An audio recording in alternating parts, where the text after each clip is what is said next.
الحمد لله نحمده ونستعينه ونستغفره ونؤمن به ونتوكل عليه ونعوذ بالله من شرور أنفسنا ومن سيئات أعمالنا من يهده الله فلا مضل له ومن يضلله فلا هادي له وأشهد أن لا إله إلا الله وحده لا شريك له وأشهد أن سيدنا ومولانا محمدا عبده ورسوله صلى الله عليه وسلم. أعوذ بالله من الشيطان الرجيم. بسم الله الرحمن الرحيم. ألف لام ميم ذلك الكتاب لا ريب فيه هدى للمتقين الذين يؤمنون بالغيب ويقيمون الصلاة ومما رزقناهم ينفقون. صدق اللہ العلی العظیم. حضرت صدر جلسہ، معزز اور محترم علماء کرام، محترم بزرگوں اور دوستوں، نوجوانان ملت، اللہ کا لاکھ لاکھ کرم ہے، احسان ہے کہ اللہ تبارک تعالیٰ نے آپ حضرات کو اس عظیم الشان مدرسے کے عظیم الشان اجلاس میں شریک ہونے کا موقع نصیب فرمایا. عشاء بعد سے آپ حضرات دین کی باتیں سن رہے ہیں اور دین پر عمل بھی کر رہے ہیں. جلسہ بھی سن رہے ہیں، ساتھ ساتھ عمل بھی کر رہے ہیں. اور ماشاءاللہ آپ حضرات نے دل کھول کر جو چندہ دیا ہے اس کو سن کر دیکھ کر طبیعت خوش ہو گئی. اللہ تعالیٰ آپ کے مال میں، جان میں، کمائی میں، ایمان میں، دین میں، دنیا میں، گھرانے میں، خاندان میں اللہ تعالیٰ برکت نصیب فرمائے. یہ دین پر صرف کرنا اور مدرسوں پر صرف کرنا، اس سے بڑھ کر کوئی بہتر خرچ نہیں ہو سکتا. کیوں؟ یہی مدرسے آج ہمارے دین کے زندہ ہونے کا ذریعہ ہیں. یہ جو ہمارا دین زندہ ہے، مسجدیں ہیں، مدرسے ہیں، عالم ہیں، حافظ ہیں، قاری ہیں، قرآن پڑھا جا رہا ہے، مسئلے بتائے جا رہے ہیں، فتویٰ دیا جا رہا ہے، دین پر چلایا جا رہا ہے، دین کی حفاظت کی جا رہی ہے، حضور کی سنتوں کو زندہ کیا جا رہا ہے. دوستو یہ سب یہی مدرسے کر رہے ہیں کہ نہیں؟ آپ نے مدرسے کو جتنا پیسہ دیا وہ ایک طرف ہے، اور مدرسے نے آپ کو جو 3 حافظ دے دیے ایک طرف ہے. آپ کا پیسہ جو آپ نے مدرسے کو دیا ہے اور مدرسے نے جو آپ کو حافظ بنا کے دے دیا ہے، دوستو اس کا کوئی مقابلہ نہیں ہے. آپ کروڑوں کی رقم دے دیں اور اس کے بدلے میں مدرسہ ایک بچے کو قوم کے حافظ بنا دے، دوستو ساری دولت سے بڑھ کر یہ دولت ہے. اللہ تبارک تعالیٰ اس دولت کو قبول فرمائے. 3 بچے حافظ ہوئے اور ہمارے اللہ کو، ہمارے رسول پاک صلی اللہ علیہ وسلم کو دین کے راستے میں خرچ کرنا بہت پسند ہے. خرچ کرنے والا مسلمان بہت پسند ہے. چنانچہ ایک دن حضور صلی اللہ علیہ وسلم نے اپنے خادم حضرت بلال سے کہا، اس لیے کہ حضور کا جو کچھ ہوتا تھا وہ حضور کے پاس نہیں ہوتا تھا، بلال کے پاس ہوتا تھا. حضور بلال سے کہتے تھے دے دو دے دو دے دو، خرچ کرو. تو کبھی کبھی بلال سوچتے ہوں گے کہ حضور سب خرچ کر دیتے ہیں، کچھ نہیں بچاتے. تو حضور صلی اللہ علیہ وسلم نے حضرت بلال سے کہا، انفق یا بلال، اے بلال خرچ کرو. وَلَا تَخْشَ مِنْ ذِي الْعَرْشِ اِقْلَالًا، آسمان والے سے کمی کا ڈر مت کرنا. دینے سے کمی نہیں ہوتی ہے، اس لیے کہ تمہاری آمدنی محدود ہے، تمہاری کمائی محدود ہے، تمہارا سرمایہ محدود ہے.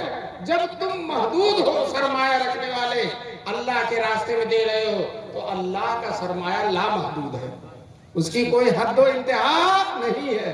تم تھوڑا دو گے اور اللہ تبارک تعالیٰ کتنا دیں گے، تمہارے گھرانے میں حال ہو جائیں گے، گھرانے مال و مال ہو جائیں گے.